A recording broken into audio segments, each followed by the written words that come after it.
that unlike the producer of my show, Jason Martin, I show up and go to work every day. Other people who work for me, they just vanish. Let me just kind of take you into the morning's radio show, all right? Everybody who's on the show wakes up really early in the morning.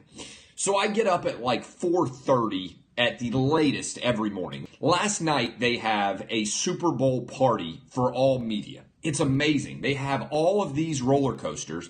They have unlimited alcohol. And so I see J-Mart just pounding these vodka waters. I'm like, dude, you've lost 150 pounds. Are you sure you're okay? He's like, man, this is awesome. I'm going to stay at this party. I'm going to drink. But I'm a veteran of drinking, right? You start off drinking heavily at like 7:30. If you know you have to be up insanely early, you don't drink as much as the night progresses, right? I'm a veteran. And I decided I'm just going to ride the roller coasters. The roller coasters were awesome. So I'm riding the roller coasters. I see J-Mart and I'm like, hey, J-Mart, what are you going to do? And he says, I really want to do the zip line. Mind you, we're talking about a 38-year-old dude. Up above me, I'm pretty sure that I see J-Mart going by on the zip line across the entirety of Mall of America. Never seen a grown man on a zip line like that before. Like, my kids always want a zip line. J-Mart wants the zip line, all right? So later that night, I don't see him at all. I just go ahead and go home. 4:45, we meet at the skyway that connects our building, all right? And he looks really rough, like he's leaned up against the wall. Big day on the set, Super Bowl week, insanely booked. I sit down and I start the show, and I know things are a little bit awry when I sit down because J-Mart is supposed to send me all of the live reads for the show. And I go into my email, and I look at it, and he has sent me an email with no attachments and nothing connected to it. It just says Wednesday live reads, and there's nothing there. So I sit there with him. I'm like, what in the world's going on? Halfway through my open, I look over, and I swear to God, J-Mart has laid down on our table. We have this massive set. He's got his head on the table. He's got his arms all akimbo, laid out like he's a dead man who got shot at a saloon in the Old West. So I finished the open, and I haven't seen his face. Like, he's not faced me. I said, J-Mart, are you okay? And he pulls himself up, and he looks like he has Ebola. I mean, his face is all flushed. He literally has got water covering his face. Literally water covering his face. I'm not making this up. He is streaming water down his face, and it looks like he might die. All right, I think for a minute, my God, he might die. I said, dude, you just get out of here. So I assume that J-Mart will text me and be like, hey, I made it back, or that he's going to go back for like 45 minutes and recover. And I don't have any idea what happened. Social media coordinator gets there and he says, like, where's Jason Martin? I say, I don't know. He said, you know, he was bragging about how much alcohol he could drink and also the fact that he didn't need sleep. So evidently J-Mart, after he leaves me, sees our boss from Fox Sports Radio and the other guys walking around with him and says two things. One, they say like, hey, how are you up so late? Are you worried about getting up tomorrow? And he says, no, sleep is not a necessity. It's a luxury. J-Mart says, I swear to God, sleep is not a necessity. It's a luxury to our boss. And then he tells our boss, this is my 8th drink. J-Mart's a lightweight. He almost died of alcohol. So he doesn't show up. This is after he doesn't show up on the quarter inch of snow. So in the second hour of the show, I say, let's find out what's going on with J-Mart. So I call his cell phone. No answer. We call his cell phone live on the show. Then in hour 3, I get on with the hotel. No answer in the hotel room. 2 different calls, okay? 5 hours later, I'm sitting around wondering, like, what in the world has happened to J-Mart? Like, where is he? So I continue to call and text him, no answers. At 11 o'clock Central Time, I decide to call the front desk and I say, hey, I don't know how to go about this, but do you have like a protocol in place when you think somebody might be dead in a hotel room? Can you send somebody in to make sure he's still alive? And she's like, oh, you mean a wellness check? I'm like, yes, that's exactly what I need. So security, I have to send security for the producer of my show, the guy who should be making my life easier in all respects. They have to barge in using a key to check on him and make sure he's actually alive. I was thinking about putting up a poll, is J-Mart dead or alive? And then I started thinking, what if he's actually dead? Is this going to go viral? Is this going to come back on me? Are people going to be like, oh, J-Mart's dead because of Clay? I was like, the last thing I want to be responsible for is his dying. Even if, I'm more concerned about me being responsible for his dying, let's be honest, than him actually dying. I get a telephone call from the front desk, and she's like, sir, I just want to tell you, your friend is alive, but he told our security people that he's very sick and that it's not because of the alcohol. Think about your life. If you are the guy who wants to go on the zip line, if you are the guy pounding vodka waters, you show up for work for 15 minutes at the Super Bowl, which is a pretty big deal.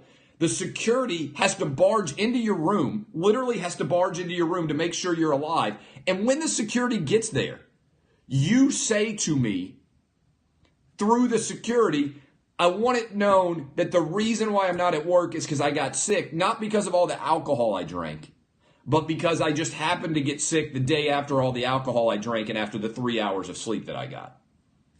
J-Mart is trying to play the security guards to keep me safe. And I almost had to go get a cop to go check on him too. We had to do a welfare check. By the way, the Eagles are staying in this room, in this hotel. They're all over our floors. We're on the 12th and the 13th floor. You can't go anywhere with all the security here. What do you think the Eagles thought when they're all on the 13th floor getting ready for the Super Bowl and fucking J-Mart might die on his floor and all the security swarms around his door and has to break it down basically to make sure that he's not dead? I can't believe it. 13th floor, J-Mart, it's all Eagles. Somehow we got in this hotel. The 12th and the 13th floor is all Philadelphia Eagles and me on the 12th floor and J-Mart on the 13th floor. So like Nick Foles is just walking down the hallway and the guys are actually breaking down the door to check and see whether J-Mart is still alive. I can't believe I don't know how our show succeeds. I just saw the big lead came out and said Clay Travis has got the 4th best national show in the country for radio. And I do it all despite the fact that I'm surrounded by total incompetence. I got my producer of the show, the guy who's supposed to make my life easier, and I'm having to do a check to see whether or not he's alive when we go to the Super Bowl. I can't take him on the road. He doesn't show up when he drives a quarter inch when the snowfall comes. Here I am slowly dying because I'm working so hard, and everybody around me is full of shit. All right, what questions do you have about J-Mart? We're going to have to repunish him. It's going to be the open of the show tomorrow.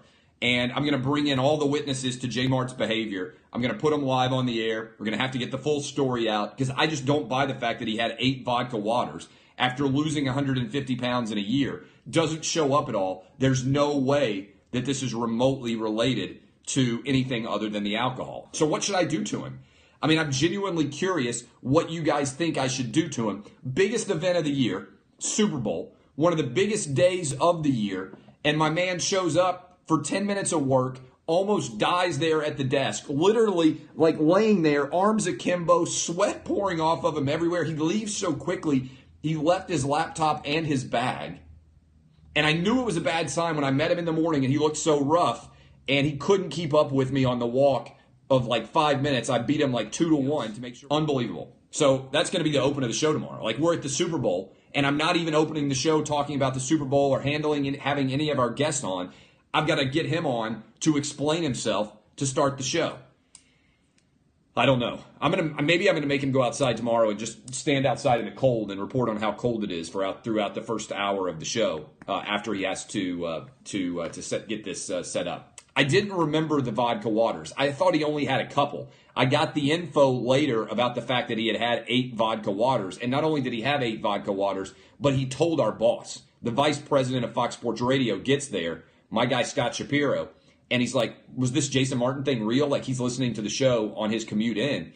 And I say, no, it's totally real. And he said, oh, you know what? He told me that he had 8 vodka waters. And I say, he told you that? I needed you on the show earlier because we didn't have all that info. I didn't know he had how much of the drinking he actually did. Again, this is at the Super Bowl party, so that's the truth. Does anyone actually believe that J-Mart happened to actually get organically sick after getting tanked and getting so hungover that absolutely nothing other than that had to do? I just want to see your responses right now, and I know they're going to be a little bit delayed because of our internet connection. But does anyone actually believe that J-Mart was actually sick and it just happened to correspond with his not showing or his departing from work and actually getting sick at the same time? Does anybody buy J-Mart telling security, sorry, it wasn't the alcohol, I actually got sick here? So nobody does. Not one single person will believe him right now on Facebook. Does anybody actually believe that? I don't think anybody does.